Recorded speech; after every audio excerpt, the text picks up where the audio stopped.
келіп отырмыз. Оқушылар кітапты таңдау сұраққа жауап береді. Тасмала мәдениеті қай дәуірге жатады? Тасмала мәдениеті 8-ші және 6-ші және 7-ші? Жоқ. 4-ші. Кім көмектеседі? Әсия? Тасмала мәдениеті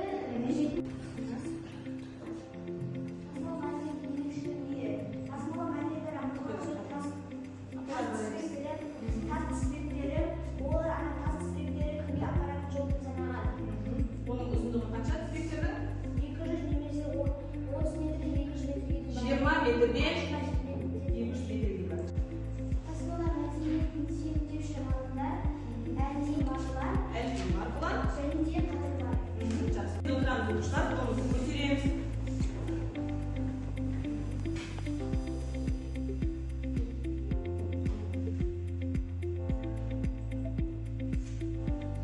Бұрынғы обалық табылған орталық Қазақстан. Өте жақсы.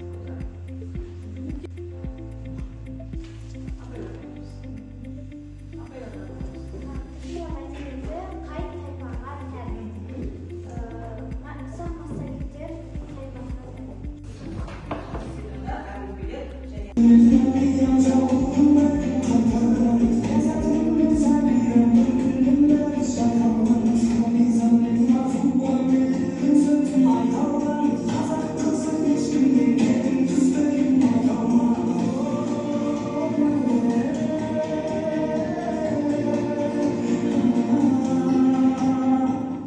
Ал жақсы оқушылар, мына бейнероликте қандай ақпараттарды көрдіңіз? Кімдер? Ләззат Асанова дедіңіз, иә? Жақсы, өте жақсы оқушылар. Қазақтың батыр қыздары, иә? Демек оқушылар, біздің еш қарым-қатынасын анықтайды, томиристің тәуелсіздікті қорғаудағы рөлін сипаттау арқылы сақтардың халықаралық сахнадағы орнын анықтаймыз. Мұқият қарап-отырамыз, иә? Біздің алдағы орындайтын топтық, жұптық, шетел жұмыстарымызға осы мәліметтердің барлығы керек болады. Ираннан Мысырға дейінгі аралықта жорыққа шығарған. Парсылардың сақтарға жасаған жорықтары біздің заманымыздан бұрын 530 жылы болған. Парсы сақ әскерлері Әмударияның ескі саласы Ізбой деген жерде кездеседі. Мемлекетінің аумағын кеңейту мақсатында кең батты сақтарды бағындыруды жоспарлайды. Парсы патшасы Кир Томириске үйленгісі келген болып елші жібереді. Үстінде Томирис келісім бермеді. Осыны жеңілдеткен Кир сақтардың шабуылдаушы тобын алдап қолға түсіріпті. Томиристің ұлы Спаргатис бастаған сақ әскерін түгел қырғынға ұшыратады. Ұлы мен жауынгерлерінің қарулы хабарын естіген Томирис Кирге жаушы жібереді. Есінің барында елін тапсын, халқымды өз отанынан айыра алмайды. Сонда жаушы Кир патшадан сақтап қалды. Жақсы оқушылар, бейнематериалда қандай ақпараттарды білдіңіз? Иә? Бүгінгі бейнематериалда Томирис және де сипаттары бізге. Иә? Сақтардың байлығы. Одан кейін сақтардың әкесі Спаргатис болады. Спаргатиста кім болды? Патша көсемдердің әулетінде дүниеге келген екен, иә? Екінші бізде Кирді қалай сипаттады жаңа бейнероликте? Иә, жауынгерлері ешбір елдерден жеңілмеген. Өте жақсы. Яғни жеңілмеген деген атақ берілген екен, иә? Осы ешқашан жеңілмеген, жаңағы 4 құбыланы басқарған деп айтады, иә? Осы басқарған Кирді жеңілген 4 ақпарат келтіресіздер. Жақсы ғой? Екінші топ сіздерге сақ тайпаларының орналасу аймақтарын тәжірибе жасасыздар. Сол кезде сақтардың қандай тайпаларын өтіп, соның барлығын қатынастырып көрініс арқылы көрсетесіңдер. Жақсы ғой? Енді оқушылар сіздерге қосымша мен мәліметтер алып келдім, яғни қосымша ресурстар болсын сіздерге. Бірінші топ. Ала беріңіздер.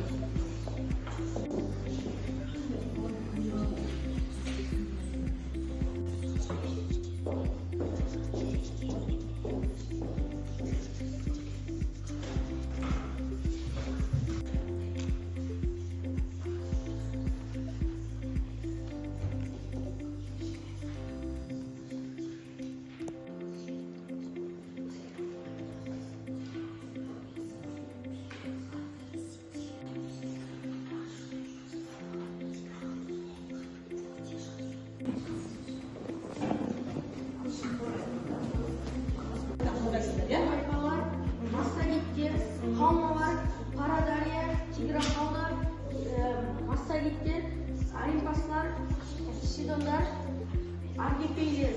Жақсы. Енді қазір указканы ала қойыңдардан ана картадан, Қазақстан картасына барып тауып, қай жерде орналасқанын айтар маңызды.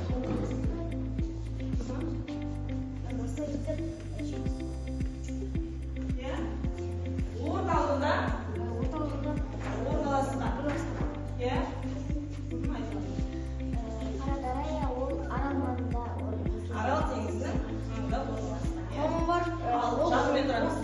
havmalar оңтүстік аралығында орналасқан. Оңтүстікке қарай орналасқан. Олар хам сусын дайындаған сақтар. Жақсы.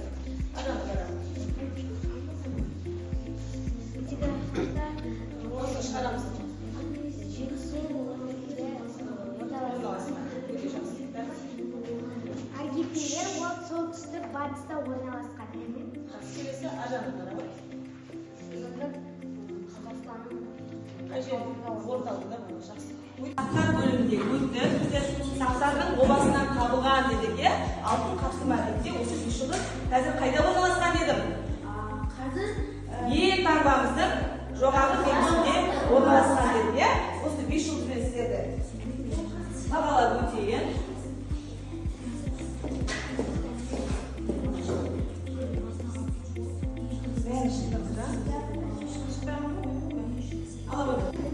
Иран жерінде орналасқан. Жақсы отырамыз. Келесі айтамын. Дауысын шығарамыз, Қазақстан аумағында орналасқан. Жақсы. Томирис ел бірлігінің символы. Томирistің ұшынан тұман. Қазақ патшайымы Томирис кішкентай кезінде өте батыр құрылған. Қас шебер. Томирис басқарма патшайым жауынгері. Патшайым Томирис кішкентай кезінен өте батыр құрылған. Жақсы. Керемет жауаптар. Отыра қойыңыздар. Енді үшінші.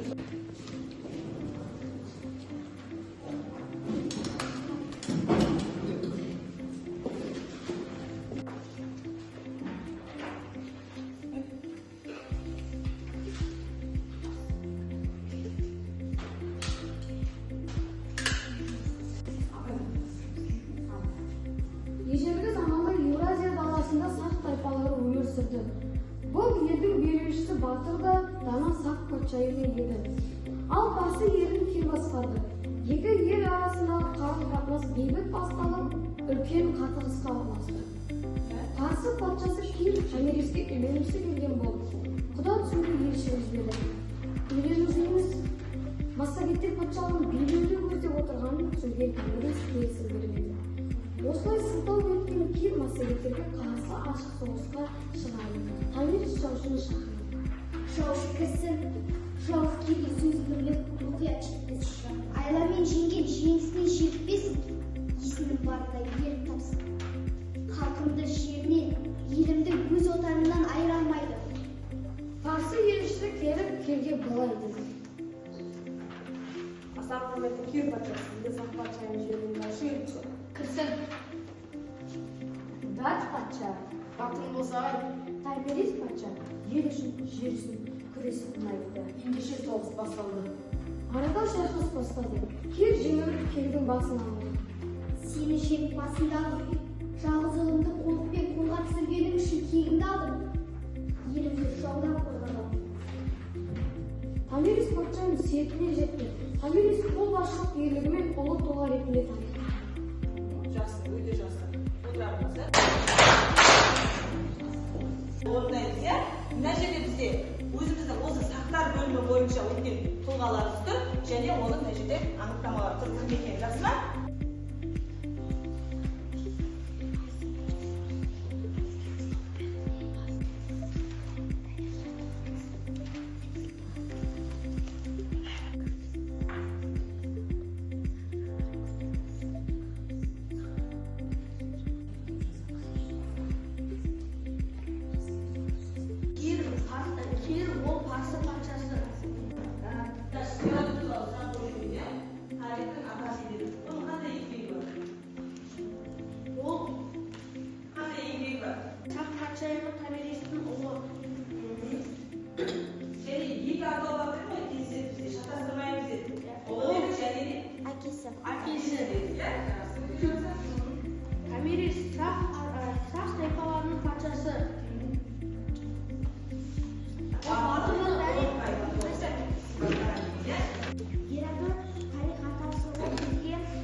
ешқашан жеңілмеген. Ешқандай адамнан жеңілмеген, бірақ Томиристен жеңілген. Геродот тарихтың атасы сақтар туралы мәліметтер жазды. Сұрақтарға жауап береміз. Кім шықпай қалды біздің қатыспай отырған кім бар?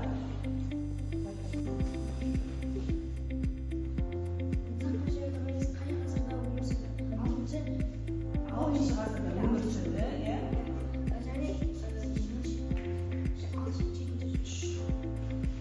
Алтыншы ғасыр мен соғыштар.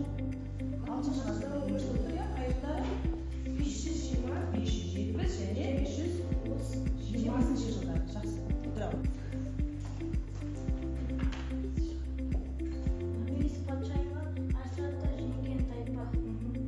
Томирис патшайым ойсырата жеңген тайпа.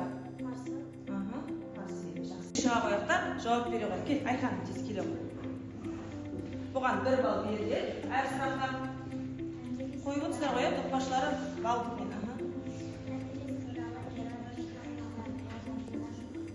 Яма жоқ па? Өйде жақсы, басыр. Келесі сұраққа. Жақсы. Келесі. Кел. Өйде жақсы.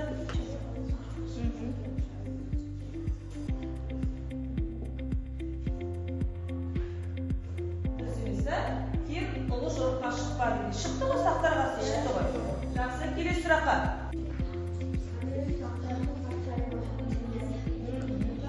Ясмина 10 балл, Айсере 10 балл, Айбек 10 балл, Нұридин 10 балл, Нұрәли 10 балл, Айхан 10 балл, Айкөркем 10 балл, Інжу 10 балл, Жаннұр 10 балл, Айбек 10 балл, Әлби 10 балл, Мансур 10 балл, Жансер 10 балл.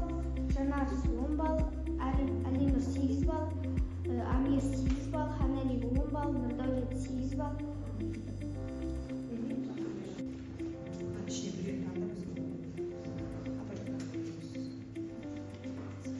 Бір сұраққа көмектесін.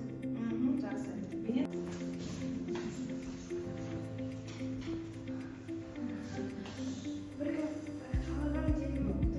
Бір күн қалаған жерде отырады.